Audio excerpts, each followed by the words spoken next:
My name is Patty Bernard. I'm a member of the Nevada Women's History Project. Today is Thursday, the 28th of September. We are in Reno, Nevada, and we are interviewing Bertha Mullins, a community advocate in Washoe County, Reno. And we are doing this interview through the generosity of the Robert Z Hawkins Foundation. Thank you so much for interviewing with us, Bertha. We're honored to have you. My pleasure. Can you talk a little bit about your early years, your formative parents, schooling, where you grew up? Yes, I'd be glad to. I was born in Sunflower, Mississippi, a place I've never been, but I was born there, and my parents are Luther Mack, Francis Mack, and the early years, I would say even before probably 1 or 2 years, probably about 2 years of age, my father was looking for work and lived at that time living in a place, a very discriminatory place, and he decided that he needed to get out of that area, or he would end up killing someone or someone would kill him.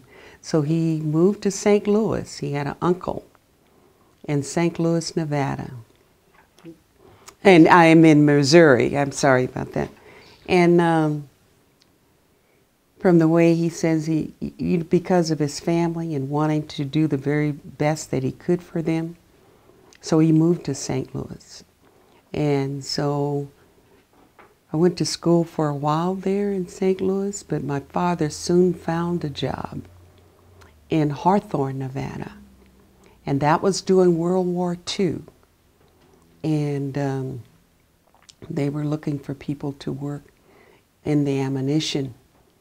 And there was a place called Hawthorne, Nevada. And my father went there, and he was there about almost a year. And before he sent for my mother and my brother and I. And from there, I attended elementary school in Hawthorne. And for the first few years, I would say, of the elementary grades, was there until about the 6th grade. And then my parents moved to the Reno area, and I continued my education there. So that's sort of like where life begins, in a way, I would say, as a young person. Now, Hawthorne was mixed race because of the war. Of the base. Yes. And did you, at that point, experience any discrimination in schools, or were you even aware of it at that time? Well, I think that you always know when you're being treated differently, but I think that at that time people were there because of the war. And in Hawthorne, you would say the whites lived in one area and the blacks were told to live in another area, and that's, they divided the communities that way. So you knew that there was race discrimination growing up. But I think at that time, and being little kids, I think, and also with the school system there, I think the teachers and whatnot tried to make sure that the difference was at a minimum as far as they could control in those years. Right. But there was discrimination there in the Hawthorne and on the base during those times. And then you moved to Reno. And then my parents moved to Reno. We used to think we were having a field trip because Hawthorne only had one big grocery store at that time. And most of the people would wait for the weekends to come to Reno, and you could go to different stores to shop. So so my parents decided to move there, and then also because of job opportunities. What did your dad do? My dad was a laborer, and of course moving to Reno was very discriminatory, and that had a lot to do with him not getting jobs that he was qualified for. But that went on for a while. And then, of course, Reno itself is known as the Mississippi of the West, per se. And it was quite open. And some of that is still prevalent in our communities today. It's subtle in subtle ways, we would say.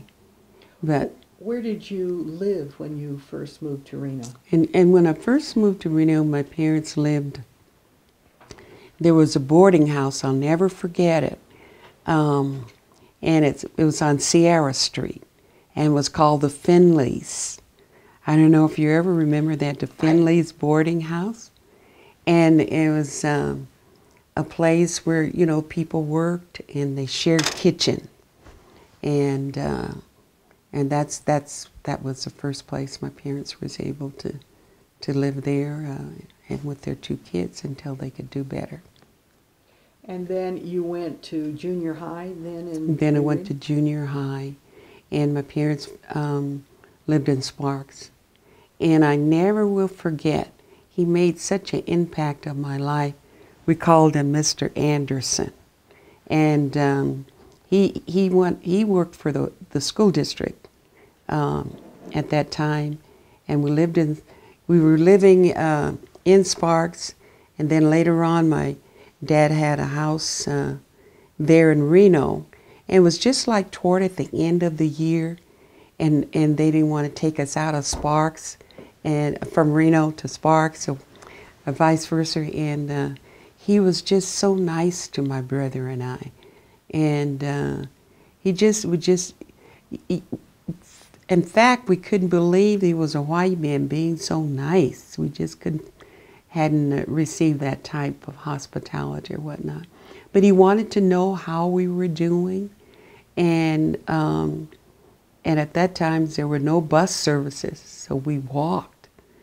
And on several occasions, he took us home from school. Was he in the school or an administrator? He was in the school. As a teacher? Yes. And then later on, he left teaching and then went into administration. So that would be Deloy Anderson. Yes, that was. Yes. And I kind of we would see each other different places, but we never did forget him, and he didn't forget us. He made such an impact with kindness with my brother and I. So you then moved to Reno. Were you at high school age at that time, or were you still middle school? No, I was still like in junior high, but I went on to graduate from Reno High. But did you go to Central Junior High? I think that they call them they didn't call them middle schools in those days. They were junior high. Were they like junior high? Was so that was like Sparks Junior High. And then when I was in Reno, we later went on to Reno High. And Mr. Finch, I don't know if you ever ran into him. In fact, I believe Mr. Finch was the first principal of Reno High School. I know several of the students here today. We remember Mr. Finch very well. And but life for me has been hard, more than what people might realize today. But my parents were hard workers, and they were discriminated because of their race. And as you well know, there were certain places you couldn't go, certain areas of towns you had to live in. And I remember where they even with the clubs in growing up. Not that I, attended them, but I remember people who did. Like the Chinatown was the only casino where blacks could go and gamble. And you wouldn't believe that. It was like what they call Lake Street today. Was there Henry Corners at that time? And I think there was. I'm not sure about that, though. I think those were like the 2 downtown, New China Club. Yes, that I just and that remember. was Bill Bailey. Yes, and I remember them talking about, the China Club. But for years and years, And then, of course, with the entertainment, you can have famous people come to the Reno area, but they could not stay in any of the hotels here. They had to find other places to stay. They could entertain, but they couldn't live or stay in those. And then, of course, you know, for the famous, in reference to restaurant, was Squeeze In. You remember Kai's Squeeze In? I had many breakfasts. Oh, wow. That was just... And then later, Kai moved from downtown or a little from Lake Street on to, I think, what is it called now? Maybe Virginia or Center Street. He was able to, just before he passed away, had a restaurant downtown. But some of the best eating, I understand, was when you just could squeeze in with Kai's cooking. So after high school... Well, I had a part-time job doing high school. I worked as a nurse's aide. It was called then Washoe Medical Center.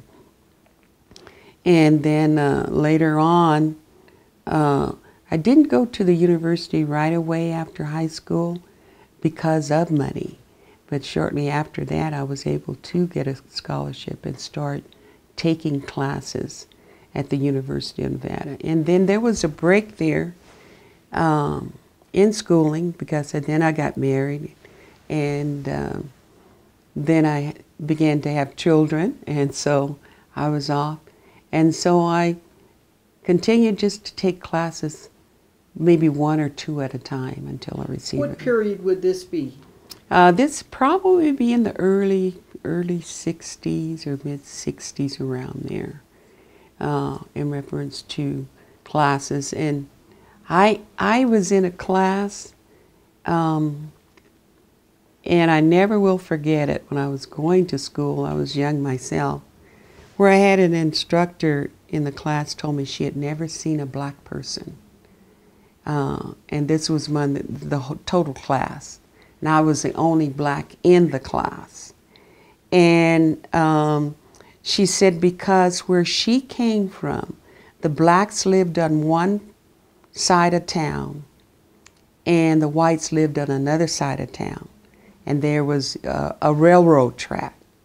And so she didn't intermingle or didn't go on that side, and the blacks didn't come on her side. Was this a Nevada community? This was no, it wasn't. She was from out of state. Because many communities in Nevada were that way. Yes. Elko, Winnemucca. Mm-hmm.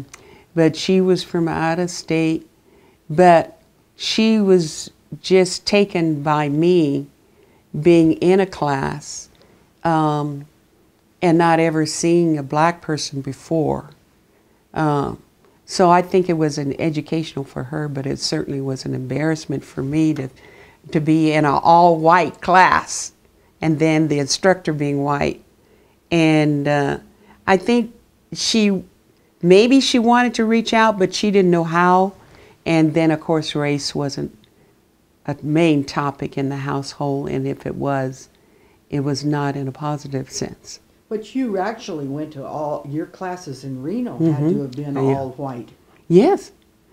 Yes, it was. It was over a period of time, but all of the teachers and instructors weren't just focused.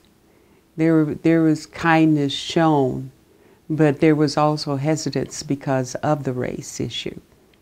And so I feel that prejudice is taught because some people, they want to talk to you because of the dinner subjects around the table. At other times, race is spoken in a negative manner, so the child doesn't really know how to or what to do. So were you at the classes at the university in nursing classes? I started out in nursing, but I later changed to health and human services science. But I started out in nursing, and then I went on really to get a license practical nursing, I was in one of the first classes that they had at, I say renowned, but it was Washoe Medical in those days for a long period of time. And worked in that area for several years. So you graduated when? And so over the years I went to school so many, and that question comes up. So I think that about when did you really graduate? say, when did I really graduate? So I think it was in the later, really, like in '80s when I got my degree, a Bachelor of Science degree. Your fellow students yes, were younger. yes.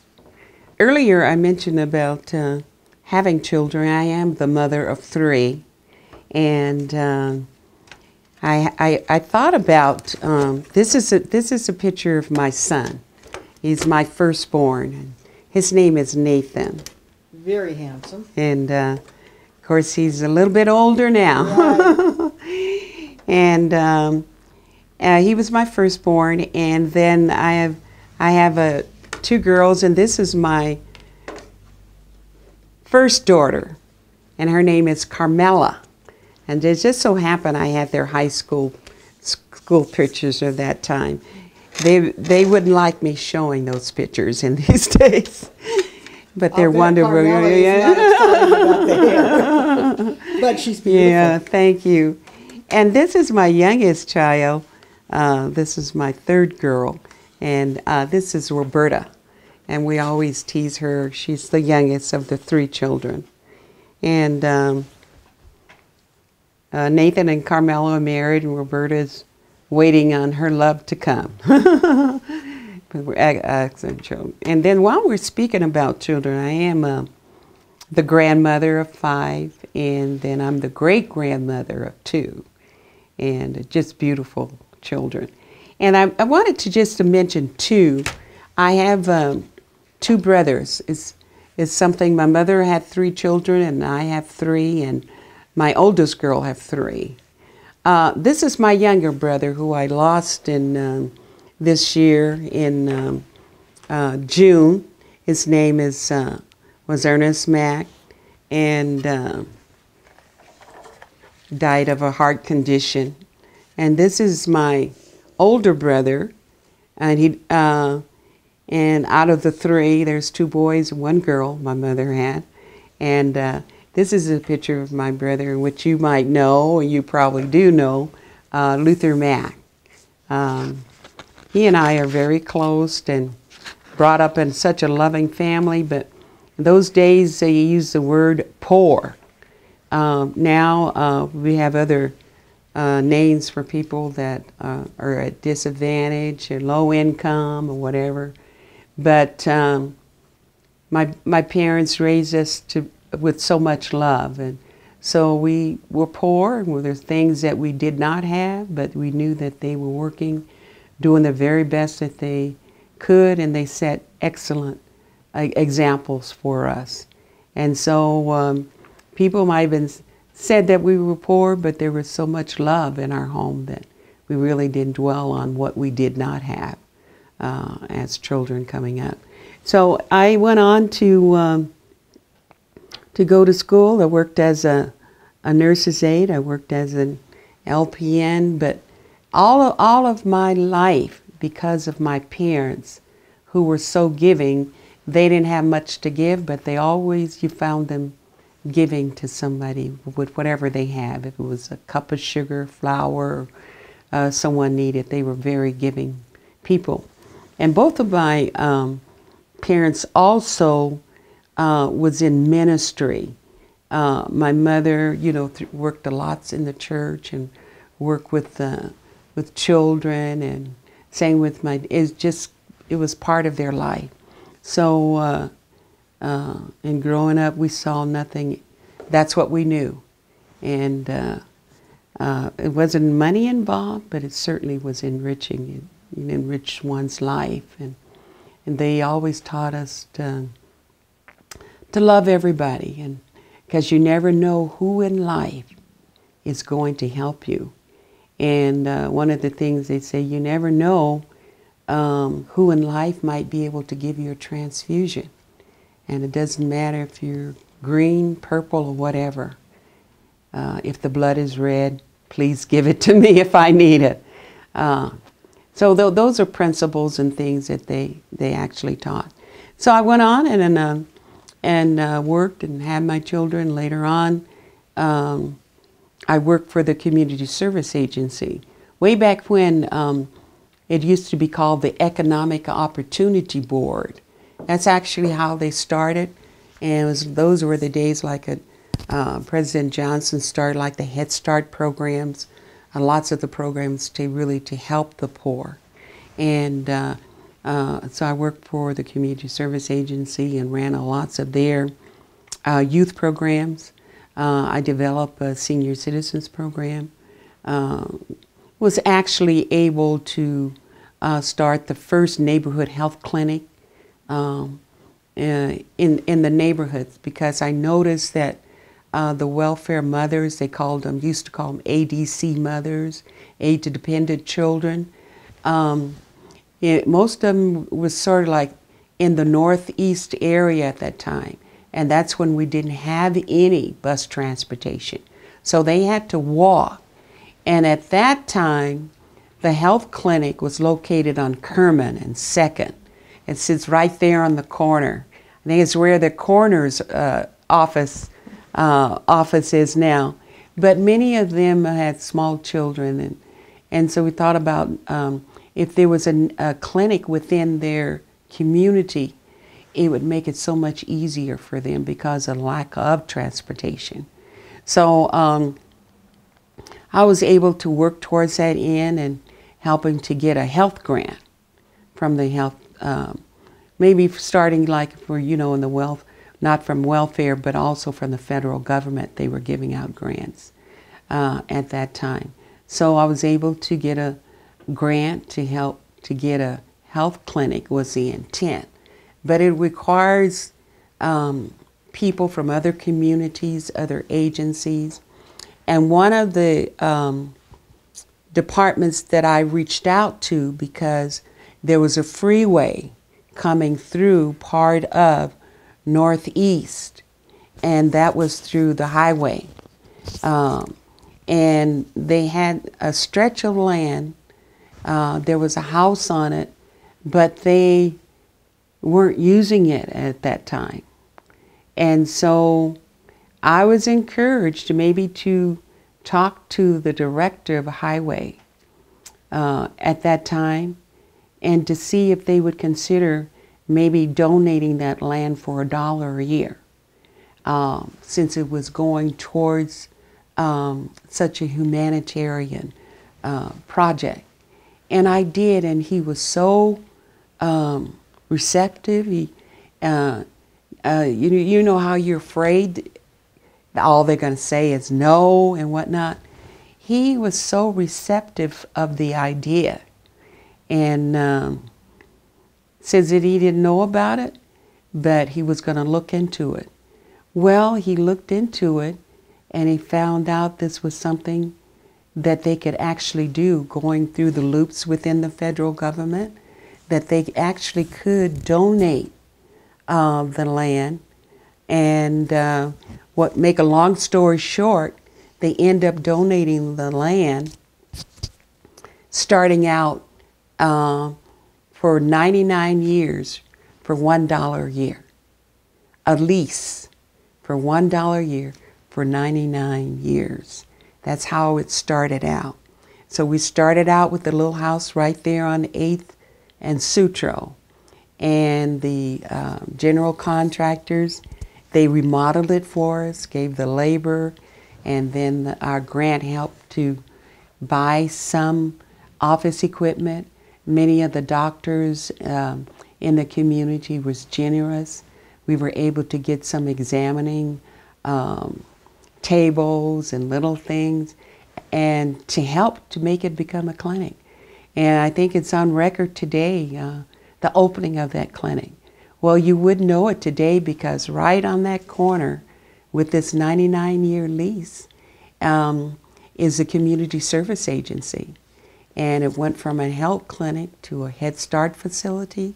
For a while, it was intake for the homeless shelters.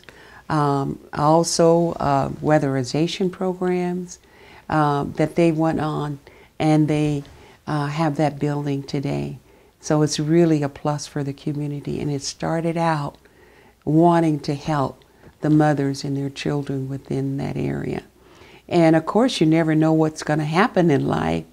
That whole area now, the health department, later on through taxes and whatnot, was able to move into a complex, and is known as the Washoe County Complex, that sits right there now on 9th Street.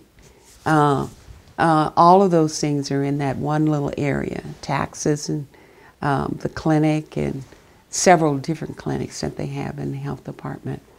So I think it's so important just to be conscious of other people's needs. And everyone don't live the same. Their income isn't the same. Their dinner on the dinner table is not the same. But I think anything that we can do to help one another benefits the whole, because you never know what life is going to bring. And it does change. And you might remember the saying, too, that tough times don't last, but tough people do. I think you kind of like come up with the resiliency of this day might not be the same tomorrow. So what you can do today, do it today, because tomorrow might not ever come for you in your life. And that's true, I think, in many areas. So that's where I kind of like started with well, I think I really started in my parents' home in reference to giving and sharing. And then I went on, and I was with the Community Service Agency probably about 17 or 18 years, as I recall. And then I was recruited by American Federal and Savings in reference to employment recruiting.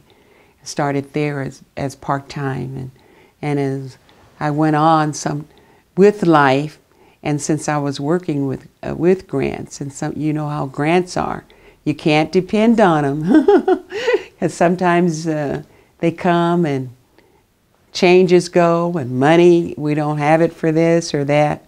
So at that time, I was working part-time, and when the grants were no longer available, American Federal picked me up full-time. And then from there, the rest is history. Went into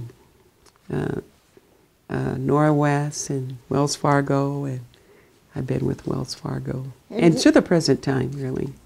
What specifically do you do with Wells Fargo? I actually do, Wells Fargo has a program. It's not a program, it's part of the bank, and it's called Wells Fargo Banking Education Center. This is a great opportunity where the corporation wanted to know what they could do for the community, ask the community to judge them as to what they were doing, how they were doing, and what they would like to see. That came about more so under the Community Reinvestment Act, where lots of banks and some regulations, some, you know, they only was lending in certain areas to certain people, and of course there was discriminatory practices going on at the time.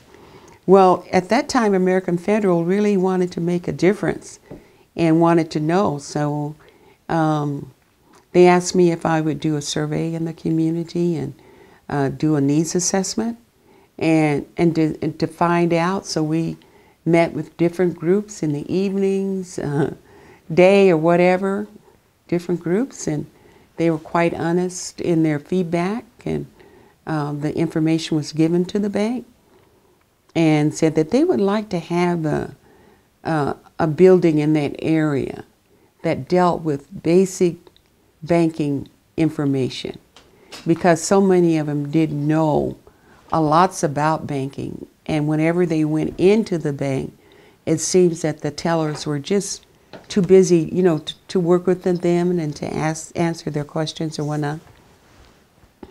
And the bank and the board of directors were so responsive. They says, well, let's see if we can find a place and see what it is that we could do.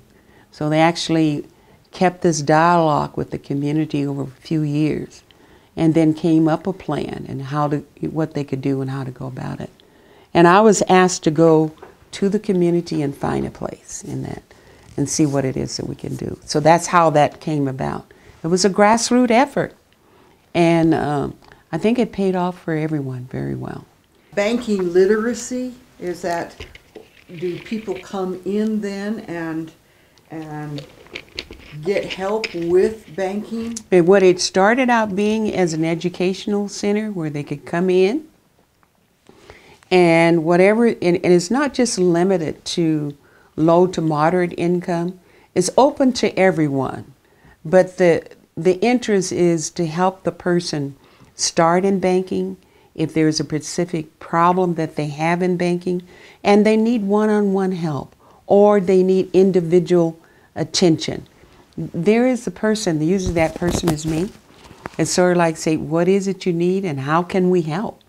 And they'll provide one-on-one counseling, one-on-one services, and even taking the person to the bank, which that's happened with different age group, and getting them started, and then taking them by the hand to the next step, whether it's a checking account, savings account, and then, or some investment opportunities. But that's where that start. It's one-on-one opportunity open to anyone. And then also what the bank does is that they provide what they say itself, Wells Fargo has a financial literacy program. They developed their own. I have to say that they were out there before you would say that financial literacy really became a popular term. And so they develop a hands-on banking, we call it. It's the name of the program, which is a financial literacy, and is geared from the 4th grade to adults.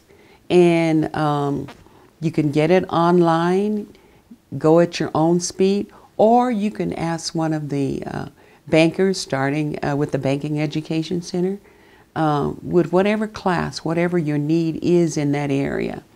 And I by no means is an expert in all of it, but I am privileged to have access to anybody in the bank, even the president. In fact, the president of the bank has been to what we call to the neighborhood and meeting with people on several bases, I think, which has really made it, communicative in reference to the president coming to the bank, talking to the people getting to know and feeling a sense of, ownership, I would say. So that's sort of like where I started from, and and then the bank also they do community activities along the same line in the areas of financial literacy. They for nonprofit organizations, they even encourage them to say, we'll go where you are, if you're more comfortable. Some people are more comfortable in their own environments, and if you want to come to the Banking Education Center, that's good. The other thing I think is so good is the hours, and many people who do work in the casinos, the days are not good for them. Sometimes they're working or the swing. But we have classes in the evenings, whatever is good for the customer. We try to time it around them. I think that's one of the reasons that the Education Center has been so popular, because it's nothing for us to be there in an evening class, if that's more better for the customer, or Saturdays. We've been there on Saturdays. We've had workshops on Saturdays, and we've had program activities for the youth too. So we try to build on that. Well, it sounds like an excellent program, and what a rewarding position that you're in to do this. Oh, I like doing it because it's people. And if you can help someone, that song says, if I can help someone as I pass along the way, then my living will not be in vain. That's an old one, probably too young for you. So You've almost kind of answered that, but other than your passion for helping other people, what motivates you? What keeps you going? People. I just think that I've lived a little while, and some things change. It might be a different person, but the things in life most everyone need. So whether you're young or old or whatever, the young can help the old, or seniors, as some would prefer to say. And the seniors, I feel, have so much to give to the young. Because usually, I remember as a young parent, you're so conscious of trying to make a living so you can provide for your children and provide for their basic needs. And the time is one thing you always seem like you don't have enough of when you're younger and you're trying to do all these things. But after you become a senior and things get less stressful, you look back and says, I wish I would have had more time with mine, but now someone else or your grandchildren or your great-grands, you have nothing but time because your priority in life has changed. And that's always going to be. And the age groups are always going to be. And I think that there's so much that people have to give and they don't realize they have it. And it's time and your experience. And there's so many of us have all types of experience, and many of them are different. And the many experiences in life comes later for some. And for some, it came earlier. But whatever you're going through in life, someone else has been there. And we would say that the trials and tribulations of life, they're many and you can't predict them because you can't see what lies ahead. But there's someone that have experienced it and they can help and guide you through it. Or their words of encouragement is, you can make it. You know, lots of people don't have anybody to say that in these tough times in life, that, you know, tomorrow will be better, or tomorrow can be better, or I can help you through this. And if you need somebody to call, just call me and I'll be there. You'd be surprised just what an encouraging word or just a hug, a touch would do for people.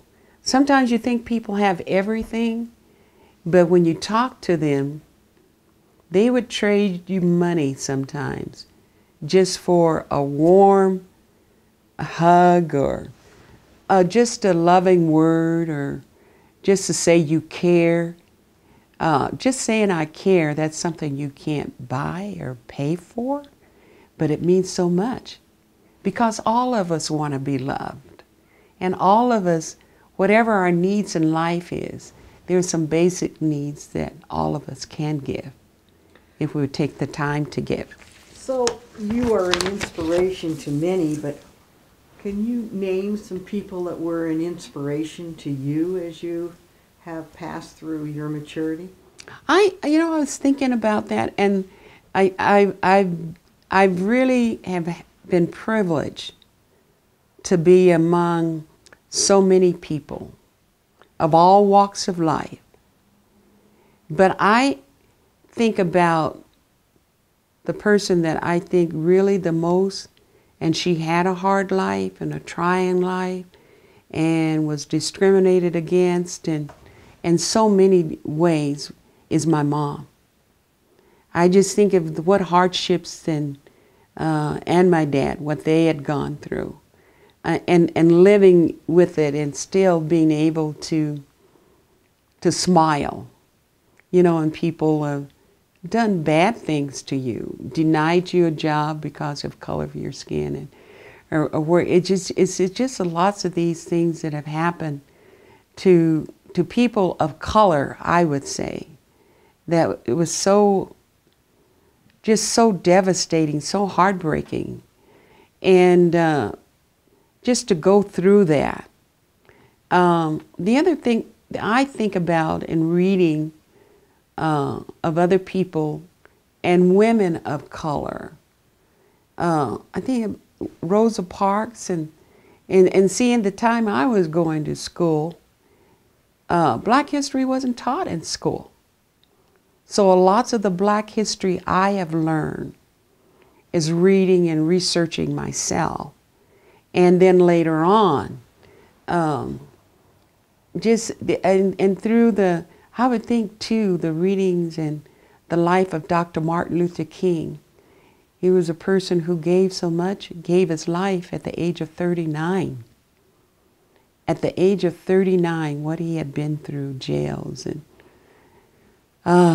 we would say torture, but yet and still, after all the bad things that was done to him, he was still reaching out to the people who were doing the bad things to him, letting them know that there was another way. I think of Rosa Parks. I just think of all the people. They made a difference, and they weren't looking to make a difference just for themselves. But look at the effects of just what one person can do. I just think that everybody has something to give. No matter what it is, you have it to give. But there's that word again, time. And then the other word is, don't compare yourself with other people. You're not other people. You were made with that special gift. And you have it. And all you have to do is to share it. Some people don't want to share because they feel that they're not good enough and they can't do it as well as the other person. Let them do it. But that's not how you're judged. You're not judged from what other people do. You're judged by what you do. And to make this world a better place, it takes all of us. It takes all of us. And I say there's more love around, to go around and to give than hate. There's no rewards for hate. But we can all love one another. Which I think is just like getting up in the morning. What can I do today to make a difference or make someone else's life better? What have you learned from these life experiences, both successes but also failures? Right, I've had, to me, many failures. And life hasn't been easy for me. People look at me, if they only knew what I have faced and encountered, gone through in life, they wouldn't believe it. But I've had some failures and quite a few, and might have a few more in life. But I've had some successes, but they've come from people giving and working and helping to help them to solve problems and helping to feel good about themselves or giving them hope and faith to go ahead, whatever life throws your way and the challenges that has come your way. One thing I would say to young women of today, never let anybody take away your dreams. Always believe in yourself more than anyone else. Sometimes somebody else has to light the spark within you because many people are giving discouraging words, and sometimes it starts as a child. Say, you'll never be this, you'll never go there, you'll never make this amount, you'll never live in this kind of neighborhood, you'll never drive this kind of car. You've had lots of nevers that's been given to you. But I would say one of the most valuable thing you could give to yourself is loving yourself. If you can love yourself and dismiss what people say you can't do or you'll never do, but believe that you will. You can reach the highest mountain. And it takes you. Never let anyone put water on your dreams or say, they're not controlling you. You control your destiny. And I think that one thing that helps me a lot and have helped me in my trying time in life is having faith. And one of the scriptures that we hear lots of time is where it talks about faith in the book of Hebrews. And it says, now faith is the substance of things hoped for, the evidence of things not seen. You can't see the next second ahead of you, but you can have faith that you will conquer and meet the next minute. That's what faith is. You can't feel it, but you believe it. And I think that we all have a sense, and some people have to be told this, and it has to be put within their spirit. And you remember when you were in school and we read the story about the train, says, I think I can. And going up, I think I can, I think I can, I think I can, I know I can. And there's lots of that we need to give to each other in our lives as we go. And I would say that that's what every young woman needs, because life is not good all the time. And what makes life better is you going through those hard times that you didn't see, but you were able to make it. So you have to believe in yourself. And then you hope that that wears on someone else, letting them know that they can make it. Achieve.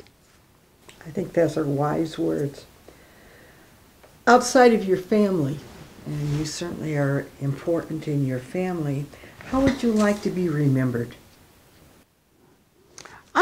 I just say that there was a person that loved, cared, and wanted to make a difference in everyone's life. And that's what I try to do every day. No matter who it is or where they are, try to make a difference in someone else's life. Well, you have been a wonderful lady to interview. And so my last question is there something that I haven't asked you that you would like to talk about? No, I think that you covered it all of that with me. I think there's lots about me that lots of people don't know, probably even my family. And that I've learned so much, we would say in growing up. And are we there yet? There's many things in life that I feel that I don't know, and I never felt that I had all the answers. But stay tuned. There is something that I would like to add. As you know, I serve in a national, a state, and a regional group, the Churches of God in Christ. It's a large international organization. And locally, I'm over their women's department. So we do programs, and that's one of my responsibility for the women, to do programs.